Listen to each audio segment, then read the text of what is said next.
Welcome back. This is Krawler Kingdom. I'm Jesse, and today we're going to go ahead and tackle some transfer case stuff. This happens to be my Atlas 2 transfer case that I pulled out of the CJ7 of mine that I picked up in Moab, and I learned that I needed to change this input shaft because it's made for a 23 spline, and I have a 32 spline Turbo 400 going into it. A couple quick things of note. I realized that my shifters were a little loose, and it was because one of these bushings or whatever it is fell out of this one. I ordered some new ones and they were way too big. So while I reordered that new spline, I got a kit that has these in there so I can replace and take the slop out. I have never done a transfer case before. This is part of me swapping in the transmission. So as far as I saw, I watched one little quick video. I'm going to have to take off this plate here on this and then the bottom guard as well to go ahead and swap this out and get ourselves taken care of. Let's go ahead and crank into this baby and see what we're looking at. Never looked inside one of these. When I did drain the fluids in this, there was some shrapnel in there. Not gigantic, but way more than I would like. So it'll be interesting to see what we see in the inside. That doesn't look like blue Loctite. That looks like some kind of blue RTV. Yeah, it's more of like a rubber than a hardened RTV. Pop. Let's have a look. Whew. Okay, we need a little light. We got some light, but I'm a total idiot. The vent hole allowed more of the gear fluid to leak out. But as I look at this, I'm not seeing anything of any great concern with the little metal shavings that I pulled out of it. All the teeth and everything, and it looks great. So as far as I know, we have to take the middle section out so that way we could go ahead and get this far right side, which is the input shaft, out. And we have to take out this middle bolt. So removing this piece right here, and then this piece right here, so I can take that center gear on out of there. There's these things, and there is a pinpoint in it. Try to go ahead and punch it on through. This is finally dropped out. I had to switch from using this into a cheap Phillips head. This feels like it's finally dropped out. It's not really a whole lot to grab hold of here. Here's my short notice make-believe solution. I don't know if this is going to work. Well, let's see if I can get any grip on this thing. Oh, I can. There we go. So that inner bearing that rides on just sits there down the center of it. These holy pieces face in and the smooth faces out. And this one's on the front and this one's on the back. As this one comes off, let's see. Yeah, that tab right here, there's a knockout down here, a little notch that, let's see, you'll want to shove that in, and that notch is right where this bolt comes in and what have you. All in all, I'm ready to keep running this pig. The brass stuff that's in here looks all right still. So we have brass right here, brass right there. I do see a couple little miniature chunklets in there.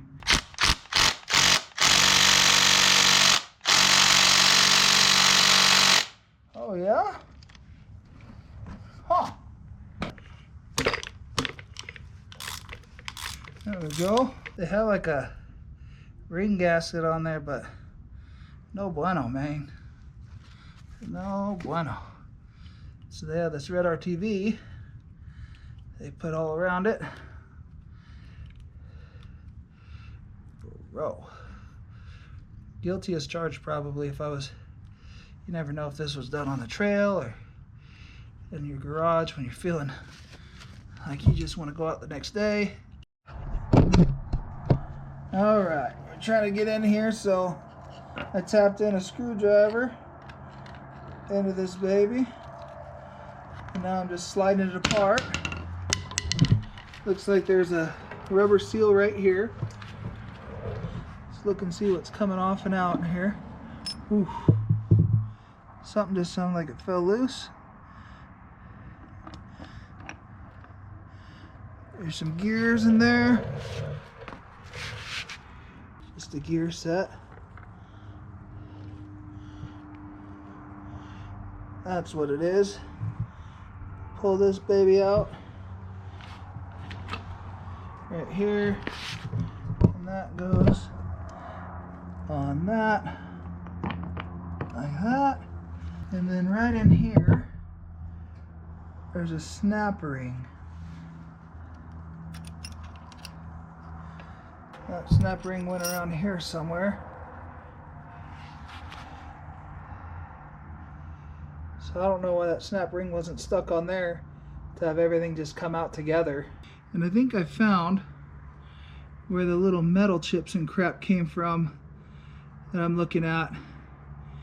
And honestly, it looks like the teeth off of here. So if you look at that, it's all rounded and chipped and stuff right in there, all around that thing, and that input shaft, and all kinds of spots. If you look at the new one, you have none of that. So that's where all of it came off of. All the metal pieces or this input shaft that wasn't set up right. I'll have to look in here and see what I can see that might have caused that, because we don't want to keep that story going. This bearing right here definitely doesn't seem like it's pressed all the way in. So there's a little bit of a gap here at the back. I wonder if I can show that.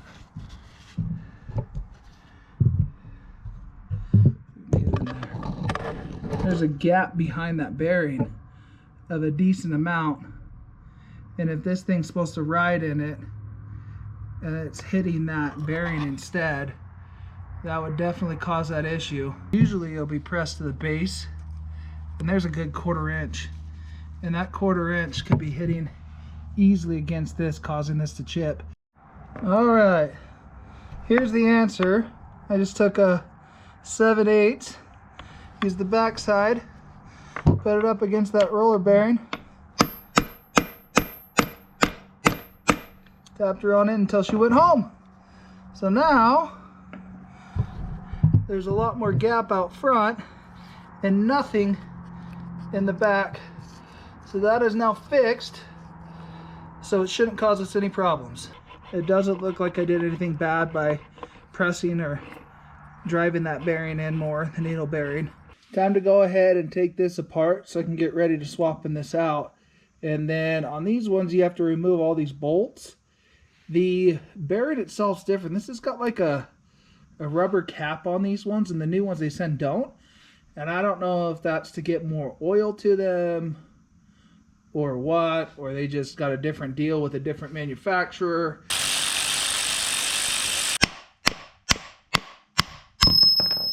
Deuces. So, oh, look at that. We got a little washer. Wasn't expecting that. Throw that on top of the right there to keep that nice and safe. Let's break this down a little bit. All right, so I whacked this out, and I went through the hole with a screwdriver, bent it and hit it out on that. And then there is a rubber spring on both sides, inside and outside, but the flat ridge, which was on the outside versus the deep cup, so the wider flat on the outside versus the skinny flat was facing into the center of this. And then this and this had to take over to the press, and I pressed it from the other side.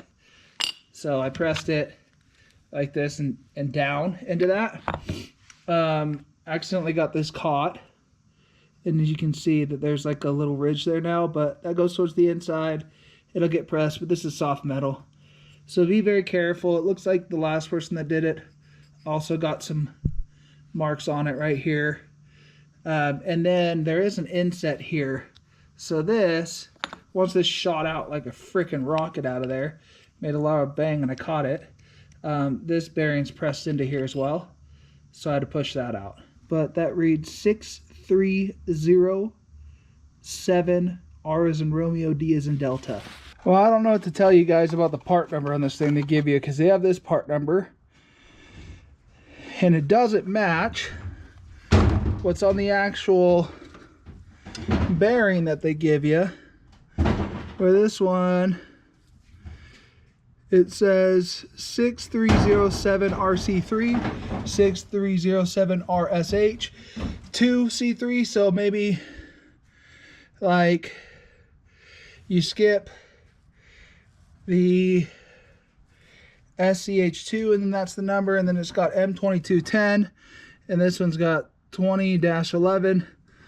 This is the crap they give you, this box. So my 2.5 axle nut, not axle nut, spindle socket. I'm going to use that to press that in. You dirty some bumba. All right.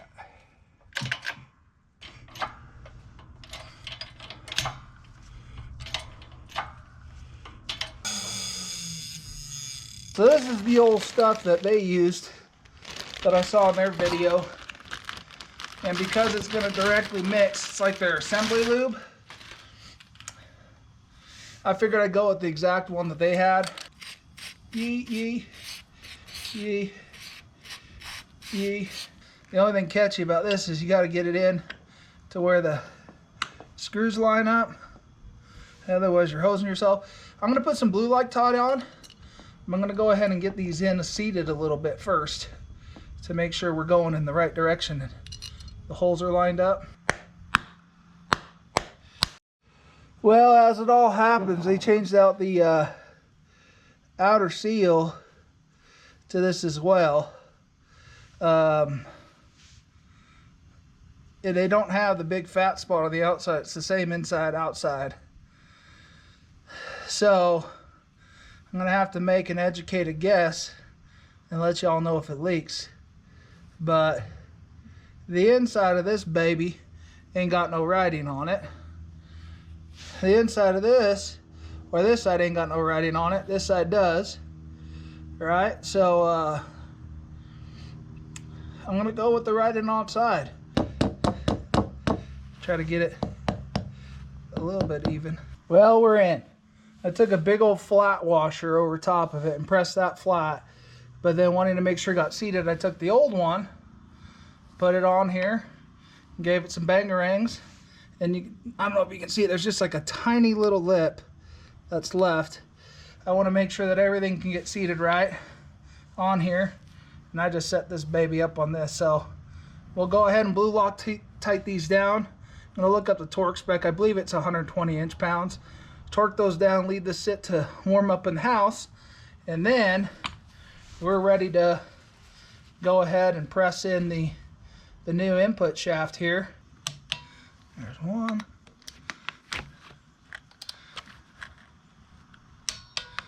The shaft is now pressed in. Let's go ahead and throw this ring in here. That goes on there. Slide that on. Now let's throw this brass on there. Boom.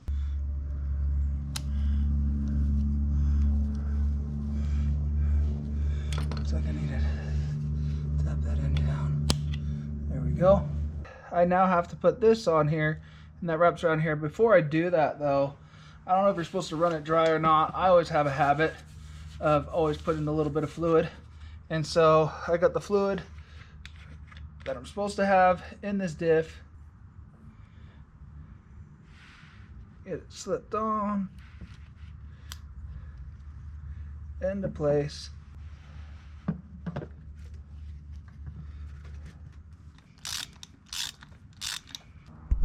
All right, well that's sunk in now. And then the number on this has to face towards, in this case, the top, but the bottom of the case. I had it off by 1 hole and it won't because of the way that these threads are spaced out between these holes, and these two are tighter. So just be aware, it does ask for you to get that right. But let's go ahead and put some silicone on the threads and let's get them torqued down, get the new ones in. So the new ones, obviously the nice things, the threads are all cleaned up, so I didn't have to clean up the other ones, even though I did. But they didn't come with these new washers. So I'm taking the old washers and throwing them on here and just using these. So I go that. And I just take the other bolt and go a little, smooth it out so it goes all the way in the hole. Get the thread started. I'll use a little battery ratchet to go ahead and get her home.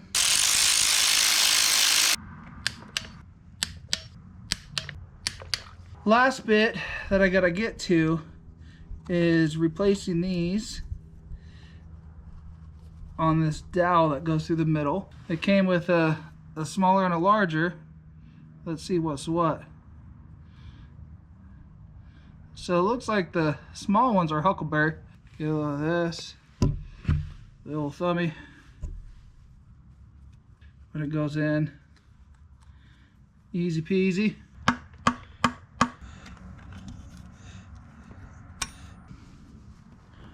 And I'm just trying to get less surfaces that I got to drive it through.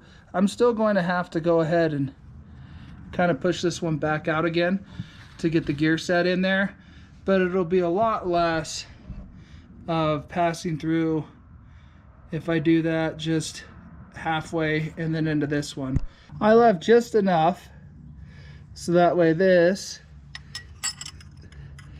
can hold on to the hair while I go ahead and slide that in, and then I'll tap that through.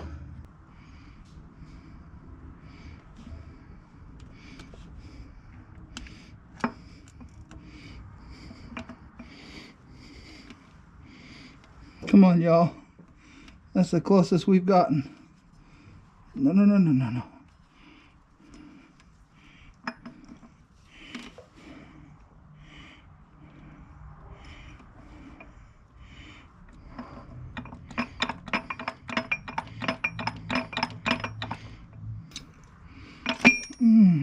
That finally dropped in. I mean, I'm all for exact fitment, but golly. Okay, let's see where we're at.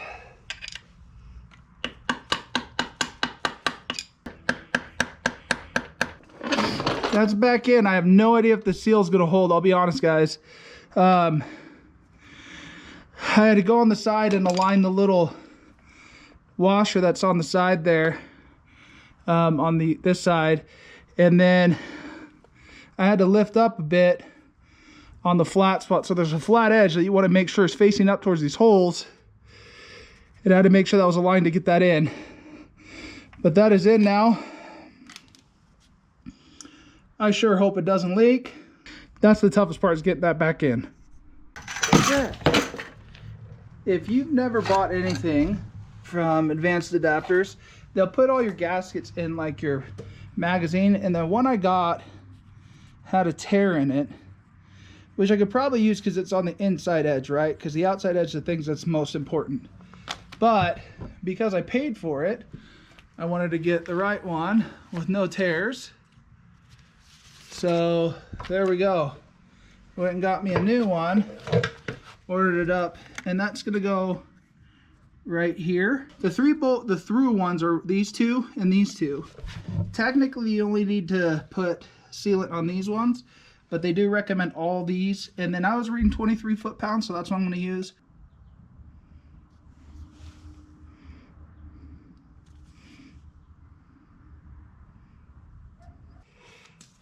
Okay, so let's go ahead and get these babies lined up. This is a passenger drop, so it'll go on like this. Now the ones that aren't blind, meaning they're all the way through, Let's go ahead and put some of this on here, as this will be required to actually stop trans fluid from coming through. This isn't that bad as far as like mechanically speaking, what you have to remember and all that, but I think the only reason why they have you put RTV in these two, one, because they come in a big tube when they're doing it and they're just goo, but it's probably what they use for a thread lock.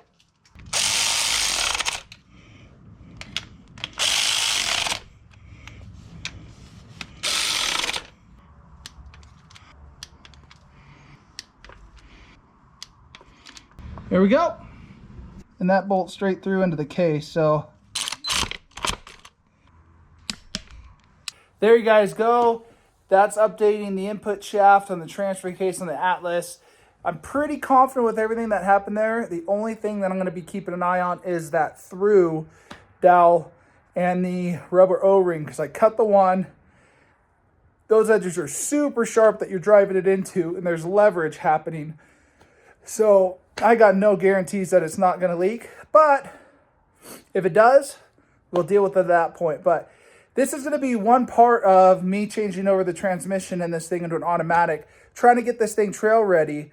And I have pretty high standards when it comes to trail ready. I want to make sure when I go out there for days that I'm not going to have a broken rig an hour into the trail before I get to the trail. So this is all part of it. If you enjoyed this, don't forget to go ahead and give it a like. Feel free to leave a comment, subscribe if this is something you're into. I do some of these trail stuff and then some of these garage things as well. Love to have you guys along. You guys stay safe out there.